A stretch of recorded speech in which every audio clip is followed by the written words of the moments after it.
नमस्कार दोस्तों, कल गुजरात में हुए प्लेन हादसे के बाद से ही देश ही नहीं बल्कि पूरी दुनिया स्तंभ है कि आखिर प्लेन में ऐसा हुआ क्या जो इतना बड़ा हादसा देखने को मिला।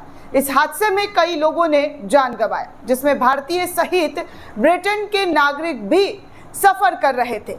और इन्हीं तमाम चीज़ों को देखते हुए दोस्तों, जो इतना बड़ा हादसा हुआ है, इस हादसे को देखकर ब्रिटेन के प्रधानमंत्री ने भारत में अपने जांच अधिकारियों को भेजने का फैसला किया है। आप सोच रहे हैं, जांच के लिए अब ब्रिटेन से अधिकारी भारत पहुंच रहे हैं और इस पूरे विमान हादसे को लेकर जांच पड़ताल किया जाएगा कि आखिर ये हादसा कैसे हुआ।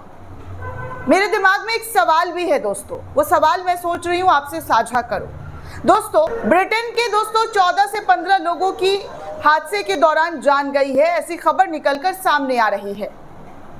और ब्रिटेन सरकार ने अपने अधिकारियों को भारत भेज दिया है जांच के लिए। लेकिन वहीं अमेरिका में हमारे भारतीयों के साथ ट्रंप सरकार के जरिए कभी जंजीरों से, कभी बेड़ियों से, तो कभी पैर से रगड़कर जो सलूक किया जा रहा है, हमारे प्रधानमंत्री ऐसा कदम क्यों नहीं उठाते? हमारे प्रधानमंत्री ऐसी सख्ती क्यों नहीं बरतते? ब्रिटेन, जी हाँ, ब्रिटेन के जरिए अपने नागरिकों की मौत पर अधिकारियों को भेजा जा रहा है, जांच के लिए अपनी पूरी टीम भेजी जा रही है। सीसीटीवी जो है वो कहा जा रहा है कि लीक हो गया है। इन तमाम चीज़ों को देखते सुनते हुए इस तरीके से जो है कदम उठाया गया।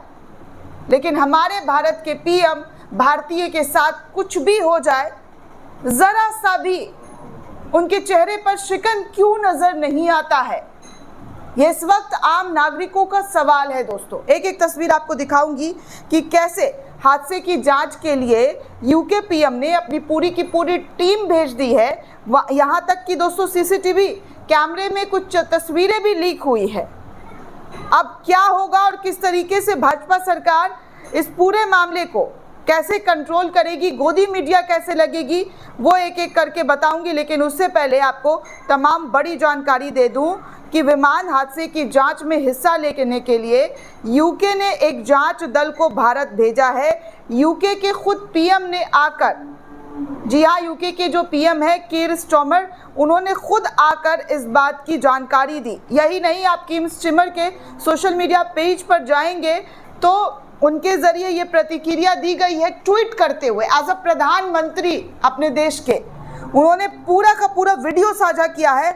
आप इस वीडियो को सुन सकते हैं कि उन्होंने पूरी जानकारी दी है और जांच दलों की टीम भारत भेजने का फैसला कर लिया है। इनफैक्ट भारत आ भी चुके हैं, खबरों की अगर बात की जाए। वहीं दोस्तों, न्यूज़ 24 के हवाले से खबर आ रही है अमित शाह के बयान को लेकर कि विमान में लगभग 1.25 लाख लीटर ईंधन था, बचाने का मौका ही नहीं मिला। गृह मंत्री अमित शाह ने मीडिया से आकर बातचीत की है। इतना बड़ा हादसा और इस हादसे के बाद जो सवाल उठ रहे हैं, उन सवालों का जवाब हमारे पीएम, हमारे गृह मंत्री, हमारे विदेश मंत्री कैसे देंगे, ये खुद ही आकर वो बताएं।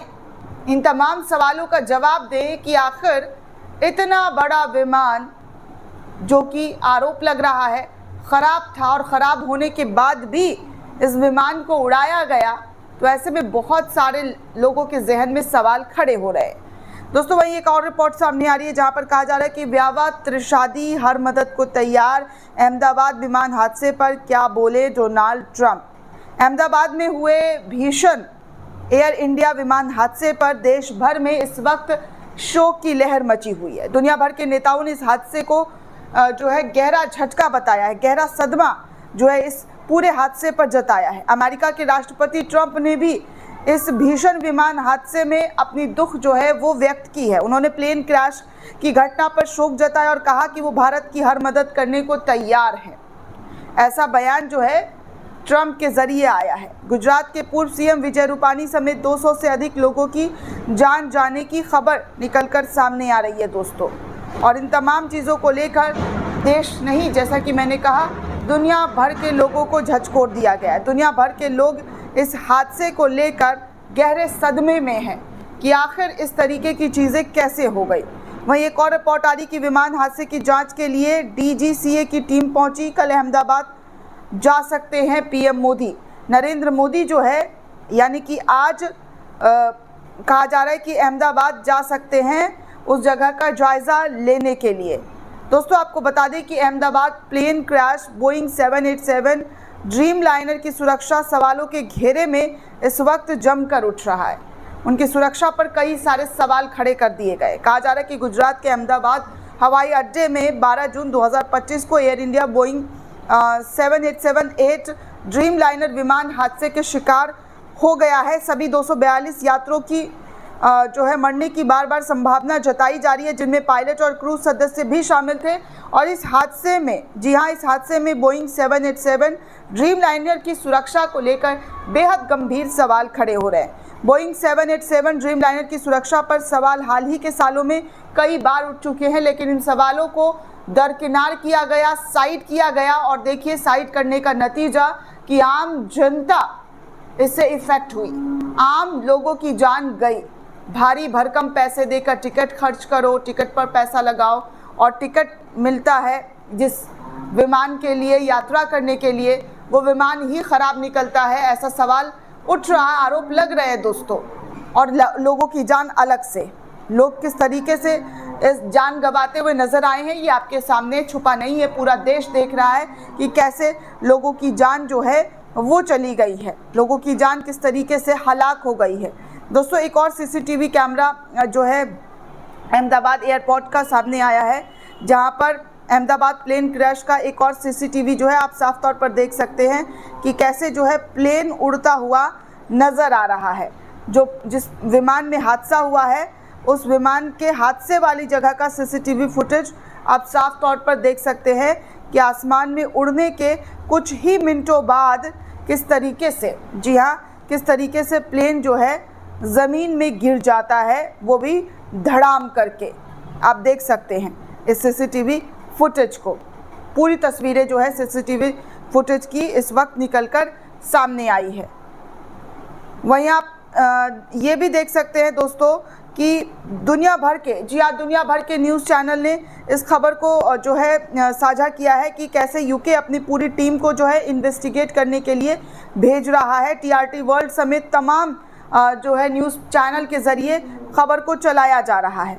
आगे देखिए, सुब्रमण्यम स्वामी जो है कई सारे सवाल खड़े कर रहे हैं। प्लेन क्रैश के बाद मोदी और शाह पर जो है कई सारे सवाल उठ रहे हैं और ख़ासकर भाजपा के पूर्व सांसद के ज़रिए, मंत्री के ज़रिए ऐसे सवाल उठाए जा रहे हैं। 1950 के दशक में जब एक ट्रेन पटरी से उतरी थी, तब लाल बहादुर शास्त्री ने नैतिकता के आधार पर इस्तीफ़ा दे दिया था। उसी नैतिकता के आधार पर मैं प्रधानमंत्री मोदी, गृह मंत्री अमित शाह, नागरिक उड्डयन मंत्री नायडू से इस्तीफे की मांग करता हूँ ताकि स्वतंत्र और निष्पक्ष जांच जो है इस पूरे मामले में हो सके। सुब्रमण्यम स्वामी का ट्वीट आया है।